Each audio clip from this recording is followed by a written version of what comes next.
정치권 관심 뉴스 짚어보는 포커스 나이트 시간입니다. 오늘은 장성호 전 건국대 행정대학원장, 박창환 장한대 특임교수와 함께하겠습니다. 두 분 어서 오십시오. 네, 안녕하세요. 안녕하십니까. 네, 민주당이 윤 대통령과 명태균 씨 사이의 통화 녹취 파일을 공개를 했습니다. 명태균 씨 사건 관련해서 윤 대통령의 육성이 공개되는 것은 처음인데요. 통화 내용 직접 듣고 오겠습니다.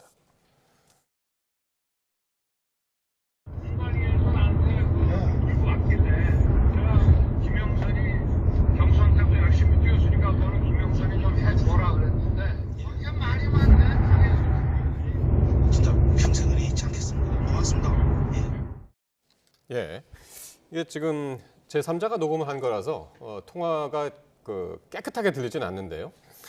어쨌든 그동안 윤 대통령 부부의 공천 개입 의혹이 제기가 됐습니다만은 이렇게 당사자 사이에서 녹취가 공개된 것은 이번이 이제 처음이죠. 예, 먼저 장 교수님 어떻게 보셨습니까? 뭐 수천 개, 수만 개가 자료가 녹취 파일이 있다고 했기 때문에 언젠가는 명태균 이 책사라고 하는 이분의 스타일상 보면은 언젠가는 이것을 누구에게나 오픈을 하지 않았을까 그런 개연성이 충분히 있었기 때문에 나올 게 나왔다고 봅니다. 나올 게 나왔다. 네, 나올 게 나왔는데 그 나오는 그 팩트가 뭐 시중에서는 드디어 스모킹건이 터졌다. 뭐 이렇게 통상적인 시민들은 그렇게 지금 생각을 하고 있는 것 같은데 이 여론적인 추이가 대중들의 관심은 깊이 있게 보지 않지 않습니까? 그렇기 때문에 깊이 있게 들어가 팩트를 살펴보면 그럴싸한 아니다. 그렇게 뭐 총론적인 그런 평을 하고 싶습니다. 아, 그렇군요. 나올 게 나왔지만은 스모킹건은 아니다라고 말씀하셨는데요. 예, 장 교수님, 박 교수님. 아침에 뉴스를 들으면서 두 가지 생각이 들었습니다. 네. 첫째는 대통령실의 대국민 거짓말 어떻게 해야 되냐. 그동안에 어떻게 해명했습니까? 대선 경선 이후에 딱 끊었다라고 얘기를 했습니다. 그런데 뭐 대통령 취임하기 전날 통화한 내용이잖아요, 이게. 네. 그러면 경선 지나고도 벌써 몇 달이 흘렀는데 여전히 통화하고 있었고 이준석 의원의 말에 빌리면은 22년 10월 달에도 연락하고 있었다라고 얘기를 했거든요. 자, 이렇게 보면 대통령실이 그동안 국민들에게 얼마나 거짓말을 했냐. 두 번째, 다른 사람은 다 그래도 윤석열 대통령은 그러면 안 되는 거예요. 박근혜 전 대통령에 대해서 공천에 개입했다고 수사하고 기소해서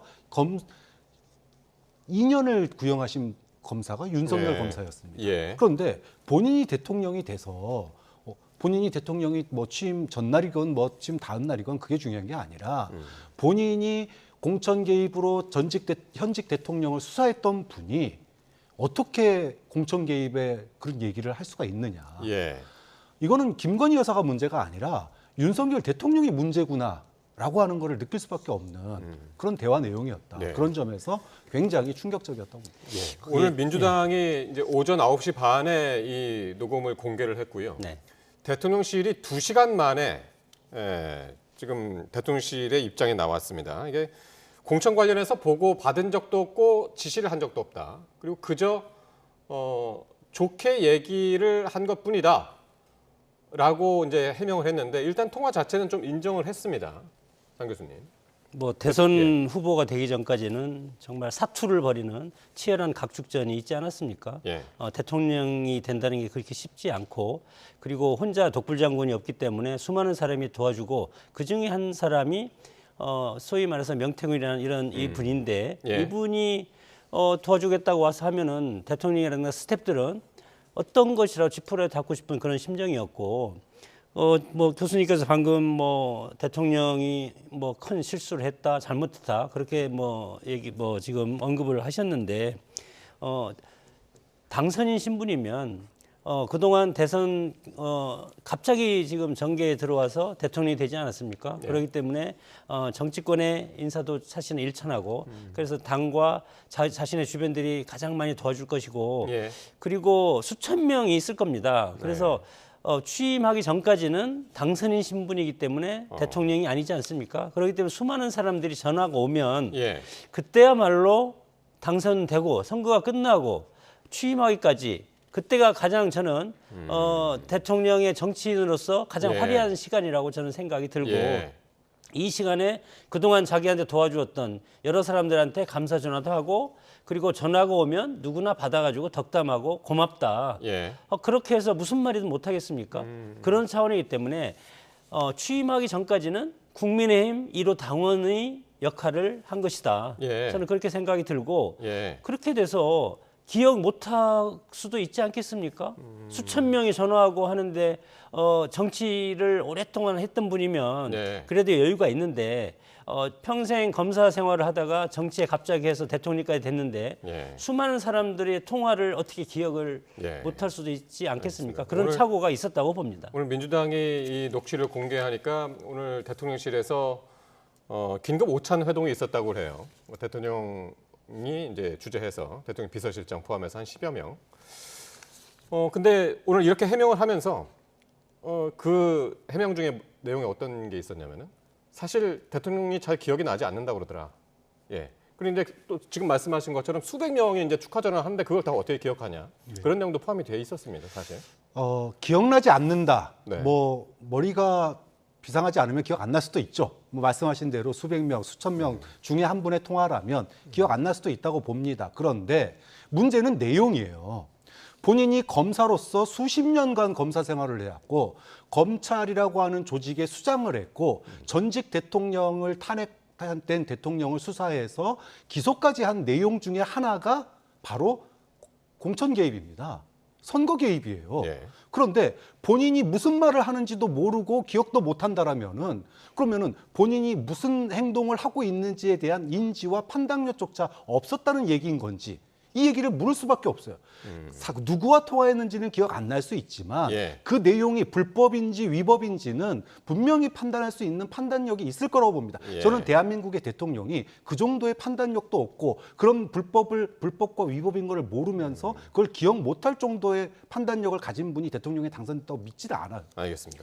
근데 자, 그러면 제가 한 말씀 더 드려야 될 것 네, 같은데 불법이라고 지금 하지 않습니까?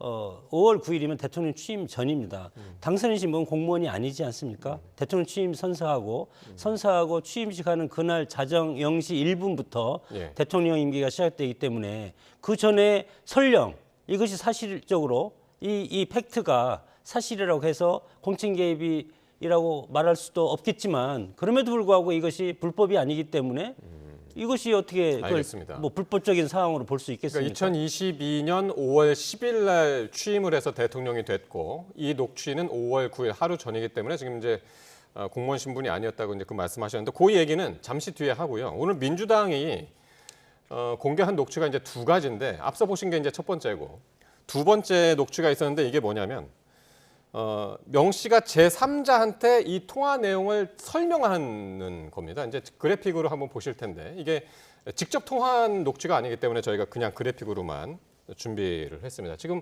그래픽 보시지만 이렇게 이제 대통령하고 앞서서 이제 그런 통화를 할 때 김 여사가 옆에서 아니 오빠 그러면서 했다는 얘기예요. 명 선생님이 명 선생님 거 그거 처리 안 했어? 명 선생이 아침에 이렇게 놀라서 전화 오게끔 만드는 게 오빠가 대통령으로서 자격이 있는 거야. 다음 장 또 있죠. 예. 그리고 이제 전화를 끊자마자 김 여사가 다시 전화가 왔다. 선생님, 윤상현 의원한테 전화를 했다. 보안 유지하시고 내일 취임식 오십시오. 이러고 전화를 끊었다라는 게 명태균 씨가 이제 지인하고 대화를 하면서 했던 건데 요 녹취도 이제 오늘 공개가 된 겁니다. 그러면 윤상현 의원한테 전화했다라는 이 발언, 요게 또 지금 논란이 되고 있거든요. 윤상현 의원은 아시다시피 그 당시에 공천관리위원장, 공천을 주는 가장 책임자였 그 위치에 있었던 거죠. 네. 근데 이제 윤 의원한테 전화를 했다. 사실상 그러니까 김영선 공천 관련해서 공관위에 연락을 했다라는 대목으로 읽히는데요. 이건 어떻게 들으셨습니까? 윤상현 의원한테 공관위로서 그것은 지금 윤상현 의원은 이것에서 100% 아니라고 얘기하고 있지 않습니까? 이것은 명태균 씨의 말입니다. 네. 명태균 씨가 그때 예. 그런 상황이 있었다. 예. 그것을 지금 뭐 대화 자체가 지금 오락가락하고 있지 않습니까? 오빠가 오빠였다, 오빠가 아니다, 뭐 그렇게 하면서 예. 그리고 수만 장을 지금 여러 군데 복사해서 숨겨놨다. 예. 오늘은 또 산소가 다 태웠다. 뭐 그런 말까지 지금 오락가락하기 때문에 예. 본인의 말을 어떤 상상력에 의해서 하는 건지 예. 팩트에서 하는 건지 저는 판단할 수 없겠지만 팩트에서 하면은 이것이 구체적인 증거가 있어야 되는데 본인의 말은 저는 믿을 수가 없다고 봅니다. 무슨 말을 못 하겠습니까 지금? 왜냐하면 검찰에서 선거법 위반으로 지금 압수수색까지 지금 하고 있지 않습니까? 그렇기 때문에 이 명태균 씨는 이것에 대해 상당히 지금 다급함을 느끼고 이것을 멈출 수 있게 할 수 있는 사람은 대통령밖에 없다고 판단을 하는 것 같습니다.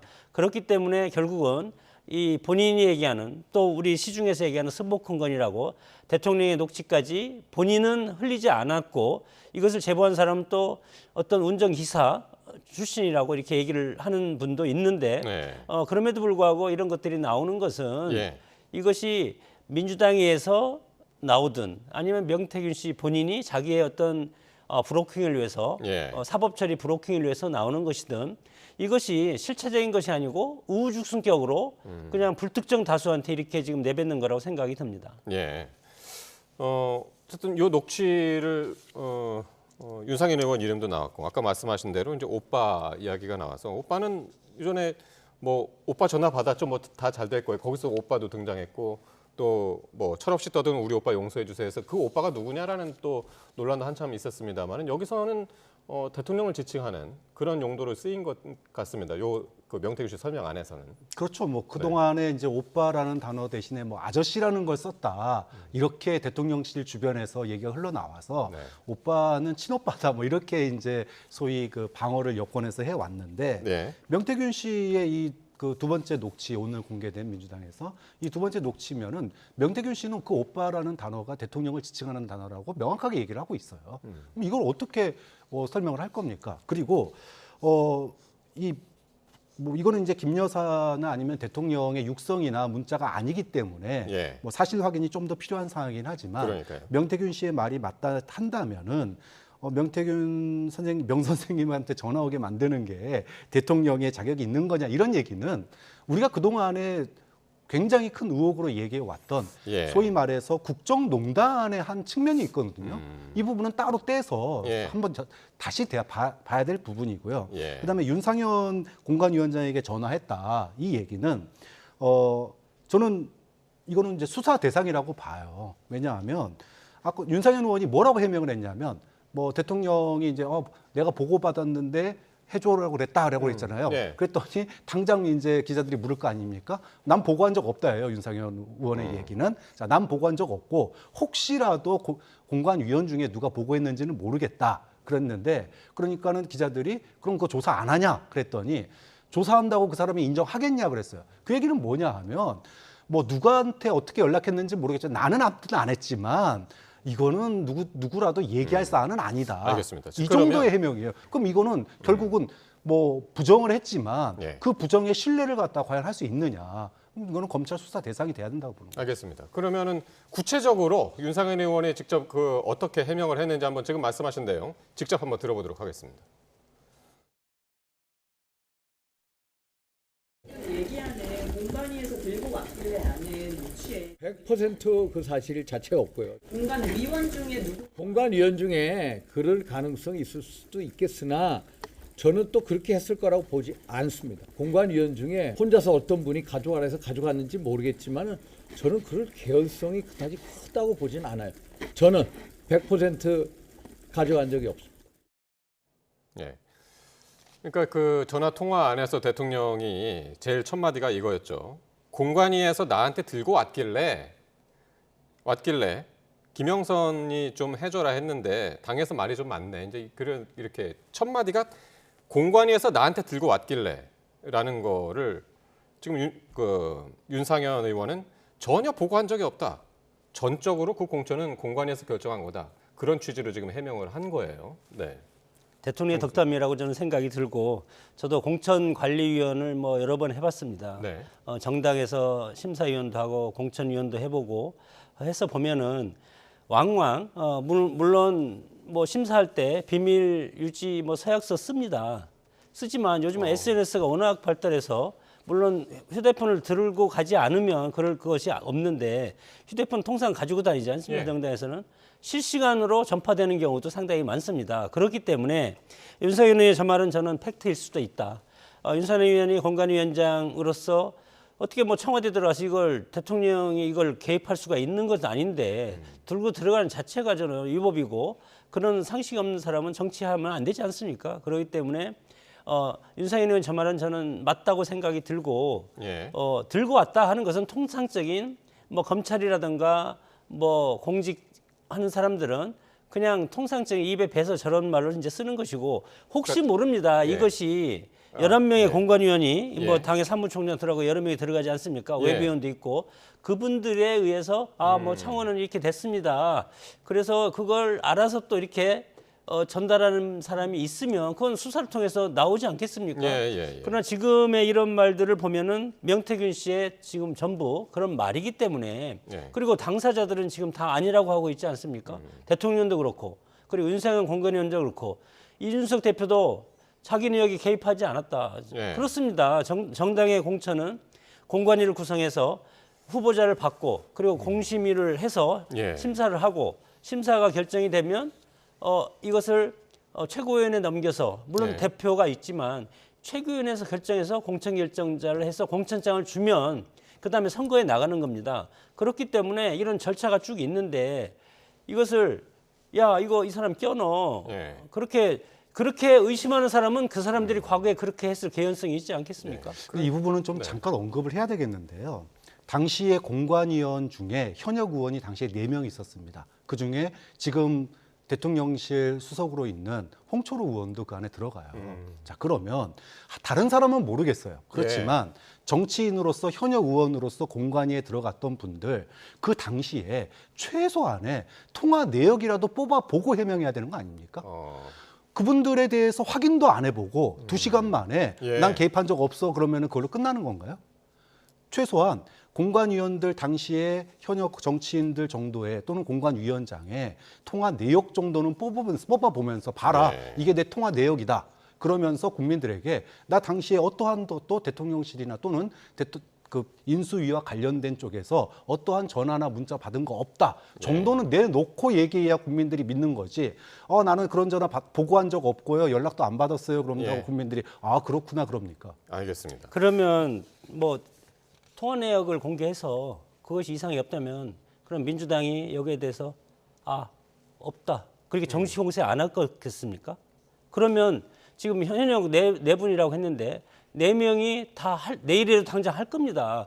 이것 해서 우리가 이렇게 까서 이런 뭐 그때 당시 통화를 한 적이 없다. 그러면 이것은 없는 걸로 더 이상 정치 공세 하지 마라. 이렇게 하면 민주당이 안 하겠습니까? 그럼 본인들이 뭐 휴대전화를 내놓고 누가 그 검증하겠습니까? 그건 그리고 검찰이나 그것은 뭐 수사기관이 개인의 할 인격의 일이겠죠. 문제고 예. 어떻게 국회의원 신분한테 너 통화기록 내놔라 이렇게 하는 것은 그것은 자존심 상하는 거 일단은 아니겠습니까? 그 오늘 대통령실에서 이야기하기로 뭐 그때 당시에 윤상현 의원이 이제 공천관리위원장이었고 또 한 명이 이제 이준석 의원인데 이준석 의원이 당시에는 국민의힘 대표였었죠. 네. 예. 그래서 공천의 책임은 이 두 사람한테 있다. 그렇게 이야기를 했더니 이준석 의원이 오늘 자신의 SNS 글을 통해서 이제 해명을 했는데 그 자신의 SNS를 대통령실이 이제 해명할 때 인용을 했었죠. 그랬더니 이걸 여기에 대해서 이제 반발을 했고 당사자들 모두 자기네들은 그 김영선 의원 공천하는데 전혀 문제 없이 공정하게 했었다. 이런 취지로 이제 이야기를 했단 말이죠. 대통령이 네. 우리나라 대통령이 가장 힘이 셀 때가 언제냐? 예. 취임식하러 들어갈 때예요. 네. 5년 단임 대통령제에서 제일 힘셀 때가 취임식하러 들어갈 때입니다. 자, 그런데 5월 9일이면 취임식하기 전날이에요. 자, 새로 들어갈 당시 국민의힘에서 윤석열 대통령의 눈치를 안 보는 사람이 과연 있었을까요? 그 대통령 말 한마디 또는 대통령 여사의 말 한마디가 미치는 여파는 이루 상상할 수가 없습니다. 이준석 대표가 무슨 힘이 있었습니까? 그 당시에?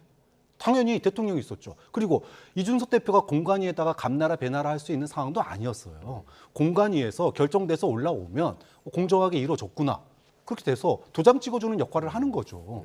그렇기 때문에 이준석 대표 입장에서는 아니 대통령실에 그 공간위의 내용이 전달되고 있다라는 거, 속에 보고 받았다라고 하는 그 내용에 대해서 나는 보고 받는지도 몰랐고 나는 내가 본 범위 내에서는 난 공정하게 했는데 내 눈에 보이지 않는 범위 내에서 공정하지 않았다면 그거는 용산이 해명해야지라고 얘기를 한 겁니다. 예, 알겠습니다. 근데 이제 용산이 했다고 가정한 게 아니라 확정적으로 얘기하는 것은 저는 문제가 있다고 보고, 사실은 팩트에서 얘기하는 것이고 지금 팩트를 확인하는 과정 아닙니까?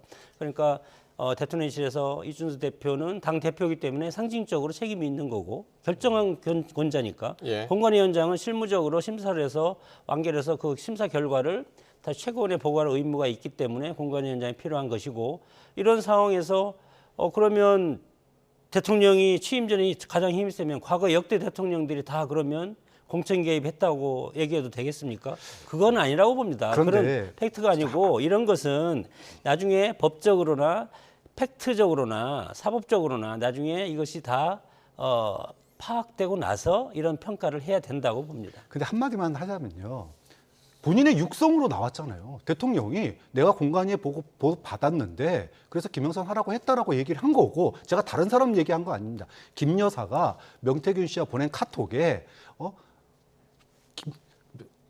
김영선 주라고 했다라고 전했다라고 얘기를 한 거예요. 그 내용을 가지고 제가 얘기를 한 겁니다. 다른 사람 얘기를 한 게 아니에요. 본인들이 내가 공천 주라고 했다라고 연락한 알겠습니다. 내용을 가지고 얘기한 거 아닙니까? 예, 계속 이 주제 계속 이어갈 텐데요. 녹취를 하나 더 드릴 텐데, 국민의힘은 아직 당 차원의 공식적인 입장을 내놓지 않고 있고요. 대신 민주당에서는 강력한 심판만이 남았다라면서 목소리를 높였습니다. 듣고 오겠습니다. 여론조사가 정치 브로커와 야심가들의 놀이터나 영업장이 돼서는 안 된다고 생각합니다. 잘못된 거고요. 바로 잡아야 합니다.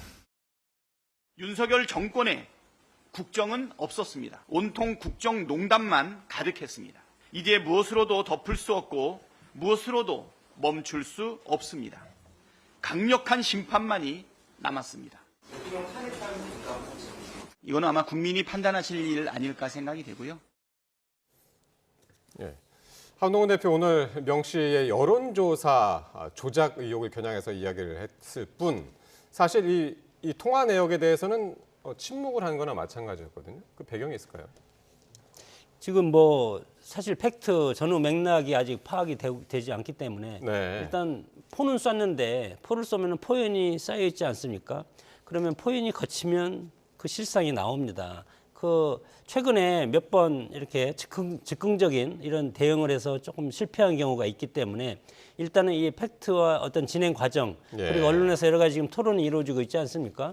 이런 토론 과정을 지켜보면서 당의 입장을 정하는 것이 저는 옳다고 생각이 들고, 결국은 당도 마찬가지로 여기에서 자유로울 수 없지 않습니까? 그렇기 때문에 윤석열 정부가 성공해야만이 국민의힘도 성공하는 그런 반열에서 봤을 때는 이 문제가 쟁점화된 것은 명태균 씨에 의해서 쟁점화가 되고 있고, 그것을 민주당에서 지금 탄핵이라는 얘기는 하고 있지 않지만 이재명 대표 방탄 프레임과 정치 공세에 엮어서 가장 최후의 방어하고 공격이 최후의 방어라고 생각하기 때문에 탄핵이라는 얘기만 나오지 않았지만 탄핵 빌드업 단계로 지금 가고 있다. 알겠습니다. 그런 상황이기 때문에 충분히 전략을 생각하고 대처해야 된다고 봅니다.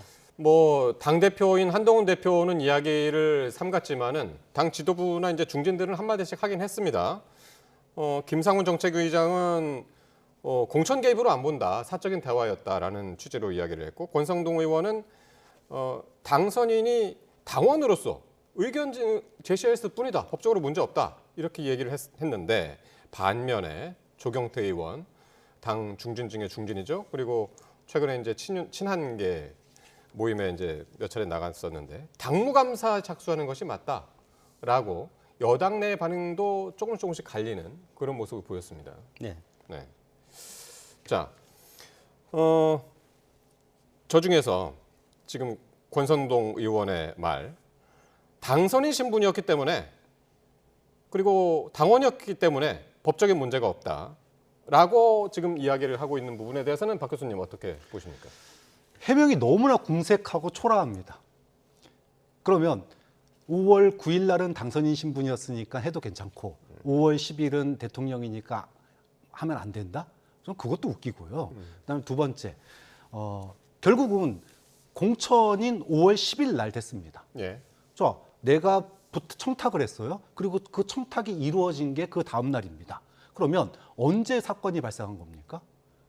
9일 날 발생한 겁니까? 10일 날 발생한 겁니까? 뭐 민주당이 한 얘기긴 하지만 사건은 연속적이고 그 연속적인 사건의 완결이 언제 됐냐를 보면 5월 10일 날 대통령 취임하고 난 그날 오후에 취임식 있는 날 그날 오후에 공천 발표가 났어요. 그러면 공천 발표가 났을 때 그 공천이 누구에 의해서 됐냐? 물론 뭐 이준석 당대표가 도장 찍고 공관위에서 통해서 됐지만 거기에 영향을 미친 사람이 누구냐라고 하는 걸 보면 우리가 지금까지 얘기하고 있는 윤석열 대통령 당선인과 그리고 그 부인 여사 아닙니까? 김 여사. 그러면 이 사건은 5월 9일 날 발생한 사건입니까? 5월 10일 날 발생한 사건입니까? 5월 10일 날 발생했다고 해도 할 말 없는 거예요. 그 교통사고가 났는데 5월 9일 날 교통사고가 났는데 5월 10일 죽으면 5월 10일 날 사고가 난 겁니까? 5월 9일 날 교통사고가 난 거 아닙니까? 그런 식으로 비약하면 그것이 민주당식 사고라고 생각이 들고 민주당식의 모든 것은 다 탄핵에 해서 이재명 방탄으로 가고 있지 않습니까? 그렇기 때문에 너무 그렇게 공격 일본으로 민주당이 그렇게 가면 결국 국민적 심판을 받을 수밖에 없고 이 지역에 그때 당시 창원의창 보궐선거 전략공천으로 정해져 있습니다. 당에서 전략공천으로 하는 지역이기 때문에 전략공천을 하기 위해서도 평가를 한 게 있을 겁니다, 당에. 그러나 그것이 개인정보이기 때문에 당에도 3년인가 아니면 1년인가 하면 그걸 다 없앱니다, 자료를.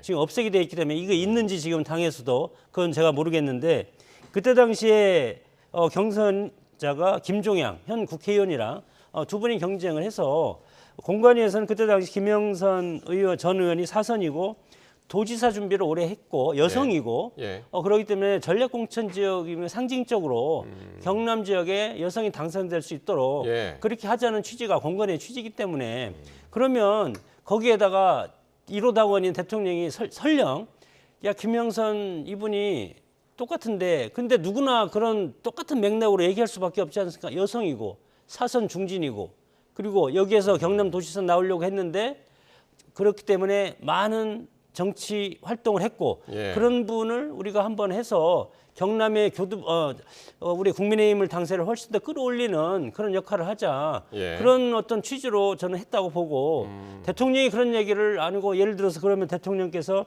당선인이죠. 문재인 정부 때 청와대 근무했던 김종양 이 비서관 청와대 비서관 출신입니다. 하여튼 이분을 공천해라. 그렇게 했으면 그러면 김종양 후보를 그때 당시 공천을 했겠습니까? 저는 그것은 논리적으로 맞지 않다. 그렇게 봅니다. 오늘 보니까 이재명 민주당 대표는 정치적인 비상 상황이다라고 이야기를 했더라고요. 조국 혁신당에서는 지금 탄핵안 초안을 지금 준비하고 있다라고 그러고 이거 야당에서는 지금 이거 어떻게 할 생각인가요? 뭐 탄핵이라는 게 사실은 자주 되풀이돼서 좋을 게 하나도 없는 거죠. 우리 국가적인 그런 위기 상황입니다. 비상 상황이고요. 그렇기 때문에 탄핵을 얘기하기 전에 국민들이 어떻게 보느냐가 중요한 것 같아요. 오늘 전 민주당의 반응이 즉각적으로 탄핵 얘기를 안 꺼내고 국민이 판단할 문제다라고 얘기한 거는 굉장히 저는 탁월한 판단이었다고 봅니다. 우리가 탄핵의 필요 충분 조건이라 그러면 위법성이 있어야 되는 거고요, 대통령의. 그다음에 두 번째로는 국민들이 이 나라의 주권자인 국민들이 어떻게 판단하느냐예요. 설사 위법성이 좀 부족하더라도 국민들이 도저히 안 되겠다 그러면 그림이 맞춰지는 겁니다. 예를 들어 경제 공동체라고 하는 것도 국민들의 높은 탄핵 요구에 결국은 법적인 조건이 맞춰진 거 아니겠습니까? 자, 그렇다고 본다면 오늘 이것이 5월 9일이냐 10일이냐 이것도 중요하지만 사실은 더 중요한 건 국민들이 오늘의 이 사건을 또 앞으로 일어날 여러 가지 그 추가적인 증거들이나 나올 사건들을 국민들이 어떻게 바라보느냐가 탄핵으로 가느냐 아니면 다른 쪽으로 가느냐에 저는 결정을 할 거라고 봅니다. 일단은 검찰이 되게 이제 본격적으로 뛰어든 것 같습니다. 오늘 명태균 씨 자택을 압수수색을 다시 한번 했습니다. 그 시간이 11시 반이었으니까 녹취가 나온 2시간 뒤에 한 3시간가량 압수수색을 했는데 그때 명태균 씨가 그 자리에 없었고요. 아버지 산소에 간다고 한 언론하고 인터뷰를 했습니다. 그러면서 뭐라고 했냐면 휴대폰 같은 그 증거물들 다 아버지 묘소에 묻어놨기 때문에 거기가 제일 안전할 거로 생각해서 묻어놨다 이거예요. 그러면서 이거 다 불지르고 불지르러 간다. 다 불지르고 난 다음에 내가 죄가 있으면 감수하고 말겠다라고 했습니다. 이거 어떻게 들으셨나요? 이거 마지막으로 해야 될 것 같은데 이제 뭐 피할 수 없는 지경이 됐다 뭐 그렇게 보시나요? 어떻게 되시나요? 그것도 정치적인 멘트라고 봅니다. 예. 모든 게 다 지금 정치적인 멘트를 하고 있는 거 아닙니까? 그동안 그런 스타일로 정치인들한테 접근해서 정치인들의 환심을 사고 그분들의 여론조사라든가 여러 가지 정치적인 메커니즘에 끼어들어서 예. 하는 그런 역할을 했기 때문에 마찬가지로 뭐 그걸 불태운다고 해서 그게 없어집니까? 이걸 불태우니까 더 이상 나에 대해서 캐지 마라. 압수수색도 하지 말고 여기에서 검찰은 수사를 멈춰라. 예. 그런 거라고 생각이 듭니다. 그런데 저분의 스타일로 아버지 산소에 묻어뒀다고 해서 예. 그것이 다른 데 없겠습니까? 세 군데는 더 있을 거라고 봅니다. 예를 들어서 최소한 세 군데는 더 있지 않겠습니까? 그리고 아침에만 한 저녁에 또 다르고 또 뭐 어떤 특정 방송에서 얘기했는데 다른 식으로 본인이 얘기하지 않은 걸 나왔다고 또 고소고발하고 그런 상황이기 때문에 지금까지는 이게 검찰 수사를 앞두고 상당히 다급하고 그리고 어떻게 본인의 컨트롤을 하지 못하는 그런 상황이기 때문에 네. 오로지 언론 플레이, SNS 플레이, 페이스북이라든가 이런 예. 곳에 그런 것이 본인의 살 길이라고 생각하는데 예. 그런 것으로는 이미 저는 때가 늦었다고 봅니다. 검찰도 강력하게 수사를 해서 위법적인 상황에 대해서는 위법 조치하는 것이 이 사건을 예. 마무리 지는 그런 어떤 좋은 결말이 되리라고 봅니다. 알겠습니다. 일단 오늘 민주당이 녹취를 이제 공개를 했고 각종 반응들이 나왔습니다만은 뭐 검찰 수사 앞으로 계속 진행될 것 같고요. 명태균 씨가 또 어떤 반응을 또 내일 내놓을지 함께 지켜보도록 하겠습니다. 지금까지 장성호 전 건국대 행정대학원장 그리고 박창환 장한대 특임교수와 함께했습니다. 두 분 고맙습니다.